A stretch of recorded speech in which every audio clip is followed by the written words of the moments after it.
지난 주일에는 오순절 성령 강림 후 예루살렘에 세워진 최초의 교회의 모습을 사도행전 2장의 요약문을 통해 살펴보았습니다.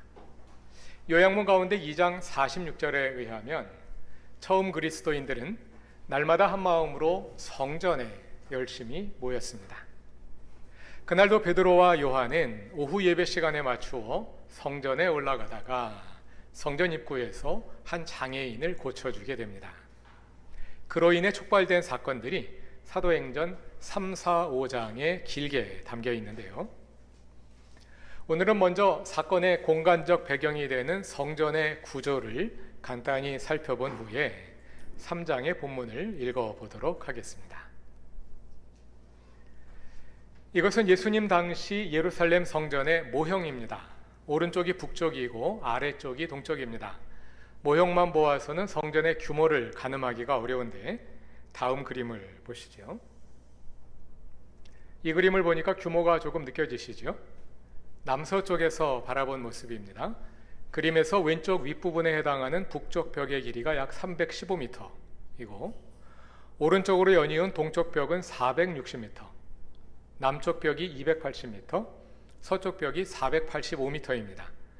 동서로 길게 사다리꼴 모양으로 되어 있고 총 면적이 43,560평입니다. 관중석을 포함한 축구장 12개가 들어갈 수 있는 넓이입니다. 서울에 있는 작은 종합대학 캠퍼스 하나와 맞먹는데요. 대충 비교해보니 숭실대학교보다 조금 더 크고 성균관대학교보다 조금 작습니다. 우리 교회 주변 지역을 기준으로 대충 가늠해 볼 수도 있습니다. 구글 얼스로 면적을 측정해 보았는데요. 교회에서 출발해서 개포사동 주민센터 쪽으로 내려가면 마을버스 정류장이 있고 큰 길이 있죠. 그 길을 지나서 초원교회를 지나 소호정 큰 길까지 가고 거기서 오른쪽으로 동원산업 사거리까지 그리고 다시 우회전해서 국민은행 3거리를 지나 강남 동산교회까지 그리고 다시 달터길을 따라 교회로 내려오는 사각형을 그려보면 이 면적과 거의 비슷합니다. 엄청나게 큰 규모이죠. 다시 성전 모형도를 보시면 가운데에 울타리로 둘러싸인 건물과 구조물들이 있는데요. 여기는 유대인들만 들어갈 수 있는 구역입니다. 우리는 보통 성전하면 저 뒤쪽에 있는 건물을 생각하는데요. 이 건물의 이름은 성소입니다. 성전 할 때는 그 전체를 다 가리키는 것이고 이 건물을 가리킬 때는 성소라고 부릅니다. 성소의 내부는 성소와 지성소로 나뉘어 있지요. 성소 정면의 너비는 약 50m입니다. 성소 건물과 주변 공간을 단면도로 보면 다음과 같습니다. 성소 현관 앞마당에 제단이 있는데요. 제단이 있는 공간이 제사장의 뜰입니다. 제사장만 들어갈 수 있습니다. 그 앞에는 이스라엘의 뜰이 있고요. 거기는 유대인 남자만 들어갈 수 있습니다. 거기에 서서 제사 지내는 광경을 보는 겁니다. 또 울타리를 넘어서 다시 울타리를 친 공간이 있지요. 거기가 유대인 여자들이 들어갈 수 있는 여인의 뜰입니다. 그 울타리 바깥이 이방인의 뜰입니다. 오늘 본문의 치유 사건이 미문, 곧 아름다운 문이라 불리는 성전의 한 문 앞에서 일어났는데요. 성전에 관한 유대인들의 문서에는 미문이라는 명칭이 나오지 않습니다. 그래서 정확히 어느 문을 가리켜서 미문이라 부른 것인지 학자들 사이에 논쟁이 있습니다. 그런데 오늘날 대다수의 학자들은 이방인의 뜰에서 여인의 뜰로 들어가는 출입구, 그러니까 이방인 구역에서 유대인 구역으로 들어가는 그 출입구가 미문일 것으로 추측합니다. 이 문은 금과 청동으로 화려하게 장식되어 있어서 충분히 아름다운 문이라고 불릴만 했다 합니다. 유대교 경건의 표지는 기도와 구제입니다. 누가 경건한 사람이냐? 기도를 열심히 하고 구제를 열심히 하는 사람이 신앙이 좋은 사람입니다. 그러므로 기도하기 위해 성전에 들어오는 경건한 유대인들이 입구에 앉아서 구걸하는 사람을 그냥 지나치기는 쉽지 않았을 것입니다. 이방인 구역에서 유대인 구역으로 들어오는 그 문은 유대인 예배자들의 자비심을 자극하기에 가장 좋은 자리였을 것입니다. 오늘 본문에는 솔로몬 행각도 나오는데요. 행각은 높은 기둥이 연이어 서 있는 주랑을 가리키는 다른 이름입니다. 성전 내벽을 따라 안쪽으로 주랑들이 있었는데요. 그 가운데 동쪽 벽에 있던 주랑을 가리켜 솔로몬 행각이라 불렀던 것 같습니다. 오늘 본문에서 베드로는 그 솔로몬 행각에 모여든 사람들에게 설교를 합니다. 이제 사도행전 3장 본문을 함께 읽어보시죠. 사도 베드로와 요한은 예배에 참석하기 위해 오후 3시경 성전으로 올라가고 있었습니다. 오후 3시, 유대인들의 시간으로 제9시인데요. 유대인들이 어디에 있든지 기도하는 시간이었습니다. 그런데 성전의 오후 예배가 그 기도 시간과 겹쳐 있었기 때문에 이 예배에 많은 사람들이 참석했다 합니다. 성전으로 오르던 베드로와 요한은 미문 앞에서 한 지체장애인을 고쳐주게 됩니다. 그는 태어날 때부터 걷지 못하는 사람이었습니다. 베드로는 그를 불러 시선을 맞춘 후에 말합니다. 6절과 7절 첫 문장을 다 같이 읽어봅시다. 베드로가 말하기를 은과 금은 내게 없으나 내게 있는 것으로 그대에게 주니 나사렛 예수 그리스도의 이름으로 일어나 걸으시오 하고 그의 오른손을 잡아 일으켰다. 이어지는 7, 8절을 보면 그는 다리와 발목에 힘을 얻어 벌떡 일어나서 걷기도 하고 뛰기도 하며 하나님을 찬양하면서 그들과 함께 성전으로 들어갑니다. 생전 처음 자기 발로 걸어서 성전으로 들어갑니다. 늘 미문 앞에서 구걸하던 낯익은 얼굴인데 그 사람이 신이 나서 성전 경내를 걸어다니며 하나님을 찬양하는 것을 보고 많은 사람들이 놀랍니다. 본문 11절을 보니 그 사람들이 솔로몬의 행각으로 모여들었고 베드로가 거기서 설교를 시작합니다. 사도행전에는 2, 3, 4장에 베드로의 설교가 나오는데요. 같은 주제를 담고 있으면서도 청중에 따라 초점을 바꾸어가며 다각도로 내용을 전달합니다. 그 같은 주제가 무엇이었을까요? 사도행전 1장으로 가봅시다. 사도행전 1장 8절에서 예수님은 제자들이 성령의 능력을 받아 땅끝까지 예수의 증인이 될 것이라 예고하셨습니다. 예수의 증인은 구체적으로 무엇을 증언하는 사람일까요? 1장 22절을 다 같이 읽어봅시다. 곧 요한이 세례를 주던 때로부터 예수께서 우리를 떠나 하늘로 올라가신 날까지 늘 우리와 함께 다니던 사람 가운데 한 사람을 뽑아서 우리와 더불어 부활의 증인으로 삼아야 할 것입니다. 부활의 증인으로 삼아야 할 것입니다. 제자들은 부활의 증인이 될 것입니다. 이번에는 2장 32절로 가봅시다. 다윗이 그리스도의 부활을 예고한 시편의 말씀을 인용한 후에 베드로가 말합니다. 32절을 다 같이 읽어보겠습니다. 이 예수를 하나님께서 살리셨습니다. 우리는 모두 이 일의 증인입니다. 이 예수를 하나님께서 살리셨습니다. 우리는 모두 이 일의 부활의 증인입니다. 제자들은 부활의 증인입니다. 같은 내용이 오늘의 본문인 3장 15절에도 나오고 4장 33절에도 나오고 5장 32절에도 나옵니다. 부활의 증인입니다. 1장부터 5장까지 한 장에 한 번씩 나오는 거죠. 이처럼 제자들은 부활의 증인입니다. 그러면 제자들은 여기저기 다니면서 오직 한 가지 사실, 곧 예수님의 부활에 대해서만 설교했을까요? 제자들이 선포한 내용이 무엇이었는지 사도행전 2, 3, 4장이 베드로의 설교를 통해 압축하여 보여주는데요. 2장과 3장과 4장에서 반복되는 베드로의 설교를 한마디로 요약하면 이것입니다. 여러분이 십자가에 못 박아 죽인 나사렛 예수를 하나님께서 다시 살리셔서 그리스도와 우리 주님이 되게 하셨습니다. 예수 그리스도께서 십자가와 부활을 통해 우리 주님이 되셨다. 하나님 나라의 복음이지요. 이것이 제자들의 설교에 반복되는 핵심 주제였습니다. 그것을 짧게 줄여서 예수 그리스도의 십자가와 부활과 주 되심, 물론 또 3가지만 설교한 건 아닐 거예요. 그 외에 예수님 생애의 많은 일들을 함께 전달했을 텐데 그 가운데 핵심은 십자가와 부활과 예수 그리스도의 주 되심입니다. 근데 또 이거를 한마디로 간단히 줄여서 부활을 증언한다 이렇게 말한 것입니다. 그러니까 부활을 증언한다는 것은 예수 그리스도를 통해 임한 하나님 나라를 선포한다 하는 말과 같은 뜻입니다. 사도행전에서는 이 하나님 나라 복음의 선포, 곧 부활의 증언이 청중에 따라 그리고 맥락에 따라 다른 강조점을 가지고 다각도로 전달됩니다. 그러한 변화가 베드로의 설교 안에도 일어납니다.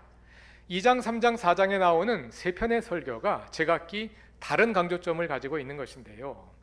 그중 오늘의 본문 사도행전 3장의 설교는 베드로와 요한이 미문 앞에서 한 장애인을 고친 사건으로 인해 촉발되었습니다. 그 사건을 보고 놀라서 모여든 유대인들에게 베드로는 이 사건이 부활하신 예수로 인해 일어난 것이라고 말합니다. 그뿐 아니라 하나님께서 유대인들 사이에서 이런 일들을 일으키시는 것은 그 백성과의 언약에 대한 하나님의 신실하심에서 비롯된 것이다. 이것이 3장 설교의 강조점입니다. 그래서 오늘 본문의 설교에서는 하나님과 이스라엘 백성의 언약이 강조됩니다. 13절에서 베드로는 미문 앞에 있던 지체 장애인을 일으키신 분이 아브라함과 이삭과 야곱의 하나님, 곧 하나님과 언약을 맺은 이스라엘 조상의 하나님이심을 강조합니다. 22절 이하에서는 예수님이 바로 모세가 예언했던 예언자, 곧 이스라엘이 기다려오던 모세와 같은 예언자임을 역설합니다. 그리고 다른 예언자들에 관해서도 언급한 후에 25절에서는 그들이 베드로의 설교를 듣고 있던 청중이 예언자들의 자손이며 하나님께서 조상들과 맺으신 언약의 자손임을 상기시킵니다. 26절을 보면 하나님께서 예수 그리스도를 보내신 것은 그 언약에 따라 이스라엘 백성 한 사람 한 사람을 악에서 돌아서게 하시고 복을 내려주시기 위함입니다. 언약에 신실하신 하나님이 그 신실함의 표현으로 예수 그리스도를 보내신 것입니다. 그 주제가 16절에도 나타납니다. 16절을 새한글 성경으로 다 같이 읽어보겠습니다. 그분의 이름을 믿은 것에 기초해서 그분의 이름이 여러분이 살펴보고 있으며 알고 있는 이 사람을 튼튼하게 해주었습니다. 그분을 통해 생겨난 믿음이 여러분 모두가 보는 앞에서 이 사람에게 이렇게 완전한 건강을 주었습니다. 여기 한 가지 이상한 점이 있습니다. 베드로는 미문 앞 장애인을 일으키는 것이 예수의 이름을 믿는 믿음이라고 말하는데요. 오늘 본문에는 그 장애인이 예수를 믿었다는 말이 없습니다. 그 사람이 고침을 받은 것은 그 사람이 원하던 일도 아니었죠. 3장 5절을 보면 그는 베드로와 요한이 뭐라도 적선해 주기를 기대하며 그들을 쳐다보았을 뿐입니다. 그러다가 뜻하지 않은 고침을 받게 된 것입니다. 그럼 이 믿음은 뭘까요? 해석자들은 그 믿음이 베드로와 요한의 믿음이다 라고 보기도 하고, 또는 그 장애인이 고침을 받은 후에 보인 행동으로 믿음을 알 수 있다, 이렇게 사후적으로 해석하기도 합니다. 그러나 다른 관점으로도 읽을 수 있습니다. 여기서 믿음으로 번역된 말이 헬라어 피스티스인데요, 피스티스는 언약에 대한 신실함을 가리키는 용어이지요. 여기서도 피스티스는 언약상의 신실함, 하나님의 신실하심으로 이해하는 것이 가장 자연스럽습니다. 그렇게 16절을 다시 번역해 보면 다음과 같습니다. 새한글 성경에서 그 어구만 바꿨습니다. 그분의 이름의 신실하심에 따라 그분의 이름이 여러분이 살펴보고 있으며 알고 있는 이 사람을 튼튼하게 해주었습니다. 그분을 통한 하나님의 신실하심이 여러분 모두가 보는 앞에서 이 사람에게 이렇게 완전한 건강을 주었습니다. 이 사람의 치유가 바로 이스라엘을 향한 하나님의 신실하심의 표현이라는 뜻입니다. 이스라엘 백성과의 언약에 대한 하나님의 신실하심이 예수를 통해 이렇게 나타났다는 것입니다. 여기서 예수의 이름이라는 어구가 부각되는데요, 앞에 나오는 6절에서 베드로는 이 사람을 고칠 때 그에게 나사렛 예수 그리스도의 이름으로 일어나 걸으라고 명했습니다. 그 사실이 여기에서 재확인됩니다. 예수의 이름은 곧 예수의 존재를 가리킵니다. 그러니까 예수의 이름이 그리하셨다는 말은 예수님이 친히 그리하셨다 하는 뜻으로 읽을 수 있습니다. 예수님이 친히 하셨다는 말은 내가 한 것이 아니라는 뜻이기도 하겠지요. 12절을 다 같이 읽어봅시다. 베드로가 그 사람을 보고 그들에게 말하였다. 이스라엘 동포 여러분, 어찌하여 이 일을 이상하게 여깁니까? 또 어찌하여 여러분은 우리가 우리의 능력이나 경건으로 이 사람을 걷게 하기나 한 것처럼 우리를 바라봅니까? 베드로가 기적을 행한 것은 그의 능력이나 경건으로 한 것이 아닙니다. 그러면 누가 했을까요? 베드로는 그 질문의 답을 계속 이어가는데요. 그 결론이 조금 전에 함께 읽으신 16절입니다. 예수의 이름이 그리하셨습니다. 그리고 예수를 통해 역사하시는 하나님의 신실하심이 그 사람을 걷게 했습니다. 그럼 그냥 예수님이 하셨다고 말하지 왜 예수의 이름이 했다고 말할까요? 예수님은 지금 하늘에 계시니까요. 예수님은 승천하셔서 하늘에 계심으로 전처럼 눈에 보이는 모습으로 사람들 앞에 나타날 수 없습니다. 그러나 제자들을 통해 그리고 성령을 통해 예수님이 여전히 여기에 살아서 일하고 계십니다. 그것을 예수의 이름이라고 표현한 것입니다. 예수님은 이 땅에서 하나님 나라를 선포하셨습니다. 그 하나님 나라는 단지 개념에 불과한 것이 아니라 현실에서 경험되는 실체였습니다. 예수님은 행동으로, 특히 귀신들을 쫓아내고 병자들을 고치시는 행동으로, 놀라운 일들과 표징들로 그 하나님 나라의 실체를 보여주셨습니다. 이제는 사도들이 예수를 증언하고 있습니다. 사도들이 증언하는 예수님은 단지 과거의 인물이 아닙니다. 지금 여기에 살아서 역사하고 계시는 분입니다. 그 사실이 제자들을 통해 놀라운 일들과 표징으로 나타나고 있습니다. 예수의 증인이 되는 것은 단지 교리나 옛날 이야기를 전하는 것이 아닙니다. 예수를 증언하는 것은 오늘 여기에 살아계시는 예수를 보여주는 것입니다. 그렇게 형체로는 볼 수 없지만 교회를 통해 나타나는 능력으로 오늘 여기에 살아계시는 예수, 그것이 예수의 이름입니다. 오늘 본문에 담긴 사건은 성전에서 일어났습니다. 성전은 하나님의 이름이 있는 곳입니다. 하나님의 집이니까요. 그러나 예수님 당시 성전에서 하나님의 이름은 그저 이름일 뿐이었습니다.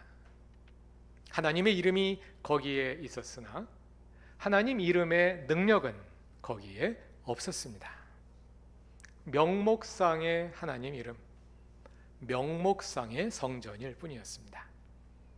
그러나 그 성전에서 베드로와 요한은 예수의 이름으로 그 사람을 걷게 했습니다. 베드로와 요한에게서 예수의 이름은 곧 살아계신 예수님 그분이었습니다. 예수의 이름이 능력을 가지고 있었습니다. 교회의 역사를 보면 예수의 이름으로 능력을 행하는 사람이 많았습니다. 예수의 이름으로 예수님처럼 제자들처럼 귀신을 쫓아내고 병자들을 고치며 미래를 내다보는 능력을 행사했습니다. 그런데 많은 사람들이 예수의 이름을 내세워 자기 이익을 챙기고 자기 이름을 냈습니다. 예수의 이름은 자기 이름을 높이는 수단에 불과했습니다. 이런 일은 오늘날처럼 교회가 힘을 가지고 있는 시대에 일어나기 쉽습니다. 또 교회 안에서 일어나기 쉽습니다. 왜냐하면 최소한 교회 안에서는 예수의 이름이 인정을 받기 때문입니다. 그래서 교회 안에서 오히려 예수의 이름이 사람의 욕심을 위해 오용되기 쉽습니다. 그러나 12절에서 베드로의 말을 통해 확인한 것처럼 예수의 이름으로 했다는 말은 내가 하지 않았다는 뜻입니다. 나의 지혜나 능력으로 했다면 그것은 예수의 이름으로 한 것이 아닙니다. 진정 예수의 이름의 능력으로 했다면 그것은 내가 한 것이 아닙니다. 그러므로 예수의 이름으로 내 욕심을 챙기려 하는 것은 예수님의 이름을 도용하는 것이겠지요. 어떻게 하면 우리는 진정 예수가 살아있는 교회가 될 수 있을까요? 그래서 예수의 이름이 그저 이름에 그치지 않고 그 이름의 능력이 나타나는 교회가 될 수 있을까요? 어떻게 하면 우리는 나의 이익을 위해 예수의 이름을 이용하지 않고 진정 예수의 이름이 영광받게 하는 교회가 될 수 있을까요? 최초의 예루살렘 교회에서 예수의 이름으로 놀라운 일들과 표적이 많이 일어났던 것처럼 한국 교회가 부흥하던 기간에도 예수의 이름으로 많은 기적이 행해졌습니다. 그로 인한 폐단도 많았습니다. 예수의 이름으로 시작했다가 자기 이름으로 끝나버린 사례들이 많았습니다. 예수의 이름으로 기적을 일으키던 사람들이 이단으로 넘어가 버리는 일들도 적지 않게 일어났습니다. 또 예수의 이름이 강조되다 보니 예수라는 이름 두 글자가 마치 주술처럼 사용되는 습관이 교회에 생겨났습니다. 여러분, 예수의 이름이 능력이라고 생각하면 발음이 어떻게 될까요? 한국 교회에는 예수의 이름을 말할 때 예수 이렇게 힘주어 말하는 관습이 있습니다. 예수의 이름을 마치 주문처럼 힘주어 발음함으로써 그 이름이 가진 능력을 덧입을 수 있기를 암암리에 기대하는 것입니다. 저도 그런 영향을 받은 것 같습니다. 제가 예수의 이름을 발음하는 소리를 잘 들어보시면 예수와 예수의 중간 정도인 예수 이렇게 발음합니다. 저도 한국교회 성령운동의 영향 속에서 자라났기 때문에 무의식 중에 그런 습관이 생긴 것 같습니다. 그러나 성령운동의 시대가 지나간 지금 한편으로는 그런 부정적인 현상들과 폐단들이 많이 사라졌지만 다른 한편으로는 아예 예수의 이름이 사라지고 그 이름의 능력도 찾아보기 힘들게 되었습니다. 예수의 이름은 없어지고 교회 브랜드만 남았습니다. 예수의 능력보다 교회의 능력이 더 큰 힘을 발휘하고 있습니다. 교회가 충분한 돈과 인맥과 사회적 자본을 가지고 있기 때문에 굳이 예수의 이름에 기댈 필요가 없어졌습니다. 예수는 있으나 이름뿐입니다. 실제로는 교회만 있습니다. 마치 예수와 사도들의 시대에 성전이 그러했던 것처럼 말입니다. 오늘의 본문의 사건이 일어날 때 베드로와 요한은 예배하기 위해 성전으로 올라가던 길이었습니다. 지난 주일에 함께 살펴본 것처럼 사도행전의 예루살렘 교회에는 예배가 살아 있었습니다. 그들은 날마다 성전에 모일 뿐 아니라 각 가정을 돌아가며 예배를 드렸습니다.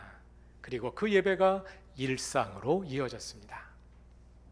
예배가 살아있는 교회에는 예수의 이름이 살아있습니다.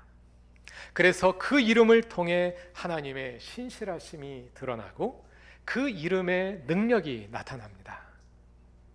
교회와 일상에서 계속되는 살아있는 예배를 통해 하나님의 이름이 영광을 받으시고 예수의 이름을 통해 하늘의 생명과 능력이 살아납니다. 예배가 삶을 변화시켜 우리의 삶에 진정한 기쁨이 넘치고 그 삶이 예수 그리스도의 증언이 됩니다. 진정한 예배자는 자신의 욕망을 위해 예수의 이름을 이용하지 않고 오히려 그 이름에서 오는 경외심을 가슴에 안고 살아갑니다. 오늘 우리 가슴에 예수의 이름을 품고 있습니까? 그래서 우리의 마음에 주님을 향한 경외심이 있습니까? 그 이름이 그저 명목삼으로 기억에만 남아있는 것이 아니라 살아있는 이름으로 우리의 마음 속에서 움직이고 있습니까? 그분의 이름을 품고 그 이름의 능력으로 살아갑시다. 그 이름 앞에서 나는 죽고 예수가 살아나게 합시다. 그렇게 예수의 이름으로 살아가는 모든 교우들에게 예수께서 그 이름의 능력으로 함께 하시고 또 우리를 통해 그분의 이름이 영광을 받으시길 바랍니다. 다 같이 기도드리겠습니다. 하나님, 예수의 이름으로 살아가게 하시고 그 이름의 능력이 우리의 일상에 살아나게 하소서. 주님의 이름 없이 살아있을 때 나는 죽은 것과 같습니다. 주님의 이름이 살아있을 때 내가 진정 살아납니다. 우리 안에 주님 이름의 경외심이 있게 하시고 그 능력으로 우리 삶과 교회가 달라지게 하소서. 예수님의 이름으로 기도드립니다. 아멘.